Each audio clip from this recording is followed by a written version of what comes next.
Sa panahon ngayon, saan nga ba aabot ang iyong etneb o 20 pesos? Pwede raw yan palitan ng 500 to 1,000 pesos? Paano? O, ayan, 20 pesos. Okay, so bago natin pag-usapan yung 20 pesos mga kabarya, ay ibahagi ko muna sa inyo itong mga barya na aking binibili. So, mula sa 5 piso, 10 piso, hanggang dito sa 20 pesos. Okay? So, ang mga barya na aking binibili mga kabarya ay ito lamang yung mga may low mintage dito sa record. So, halimbawa itong 1995. So, isa ito sa semi-hard to find. Ngunit ang halaga nito ay napakababa. So, meron namang siyang 10 pesos hanggang 20 pesos ang isang piraso. Depende na rin sa kondisyon. So, kung ang 1995 mo na 5 piso ay isa sa maganda patingnan or almost uncirculated, so posible na mabinta mo yan sa halagang 20. Okay? So, another na semi-hard to find mga kabarya, itong 1996 na reverse 1. So, ito yung merong mint mark. Ganon din ang presyo, 10 piso to 20 pesos ang isang piraso. Ito ay base lamang dito sa record ni Numista. So, may lagi tayong hinahanap mga kabarya, yung 1996 na walang mint mark. So, pag meron kayo, ipakita nyo lamang at makilatis natin para pag-usapan natin ang presyo. So, isa yan sa hard to find, yung 1996 na no mint mark. Then, ang ating 1998. So, isa din to sa semi-hard to find, itong 1998 na may mint mark. So, dati to ay semi-hard to find. Sa ngayon, isa na rin siya sa hard to find. So, kung meron kayo nito, nag-starting ang presyo nito sa 250 pataas ang kanyang collector price. So, isa din ito sa ating binibili mga kabarya, ang 1998 5 piso with mint mark. So, ayan o, tandaan yung maigi. With mint mark na 5 piso yung ating binibili. Okay? At year 2000. So, isa din sa semi-hard to find. Meron siyang halaga na 50 pesos to 100 pesos. So, ayan o, 50 pataas ang presyo nito. Yung year 2000 na 5 piso. Okay? Then, yung ating pinaka-hard to find is 2006. So, isa din yan sa mga binibili mga kabarya. Kahit sinong kolektor ay binibili ang ganong klaseng barya. Yung 2006 na 5 piso BSP. At ang kasama nito ay yung 2007 at saka 2008. Sa 2007 at saka 8 ay halos magkapareho lamang ang presyo kasi pareho sila hard to find. Then meron pa yung 2009 na reverse 3 at saka reverse 4 na 2009. So, kung maghahanap kayo ng ganun mga kabarya na taon, 2009 ay kilatising maigi kasi halos magkapareho lamang ang kagwel nitong mga likuran ng ating BSP 2009. So, kahit 2, 3, or 4 ay halos magkapareho lamang ang kagwel. Ang palatandaan na magkaiba sila, yun lamang sa mga detalye.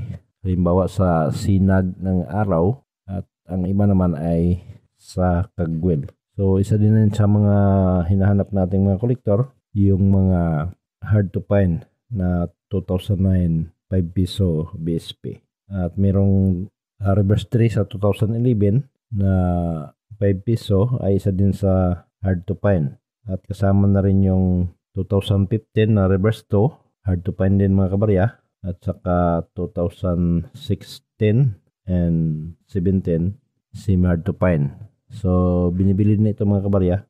Ngunit hindi masyado mataas ang presyo. Ang mataas na presyo dito is yung mga unang hard to find na nabanggit natin. Okay? So, sa 10 piso naman, ang 10 pesos BSP natin mga kabarya ay marami din ang mga hard to find at saka semi-hard to find. So, halimbawa yung year 2000. So, semi-hard to find, pero mahirap hanapin.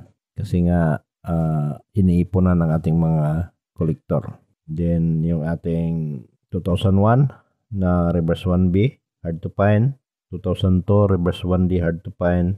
At saka, itong 2005 na reverse 2B, 2005 reverse 3A, at saka 2005 na reverse 4. So, lahat yan ay mga hard to find.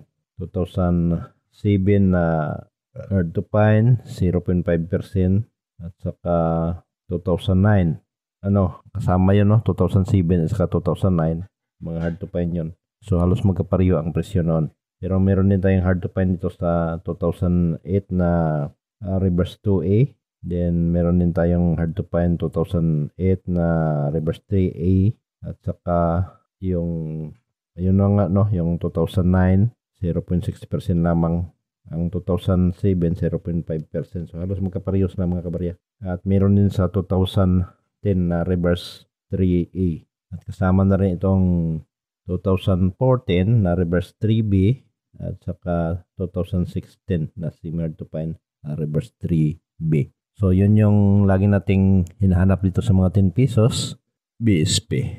At doon sa 20 pesos naman mga kabarya, tulad doon sa hinahanap ni Ma'am Jessica Soho, ay 20 pesos na pwede mong mabinta sa 500 hanggang 1,000. So, totoo yun. Kaso lang dati pa yun mga kabarya, yung bago pa lumabas itong mga 20 pesos coin. Kaya binibili ng 500 to 1,000 ang isang piraso. Ngunit sa ngayon ay napakarami na. Ang ating hinanap lamang dito sa mga 20 pesos na barya ay yung 20 pesos high mint mark at saka 20 pesos na error tulad ng RDA, double die, doubling, saka yung mga crack. So, ganun na mga error. Yung sinasabi nilang error na overlapping, common error lamang yung mga kabarya. So, hindi yun binibili. Yung mga RDA or doubling or yung mga structural error ay binibili yan. Kahit basta error dito sa 20 pesos na barya. So, pag may maganda kayong error, totoo yung presyo na sinabi ni Ma'am Jessica na 500 to 1,000 ang 20 pesos na barya. Okay? So, ito lamang ang ibahagi ko muna sa inyo. At huwag kalimutan ang ating OMG TV channel.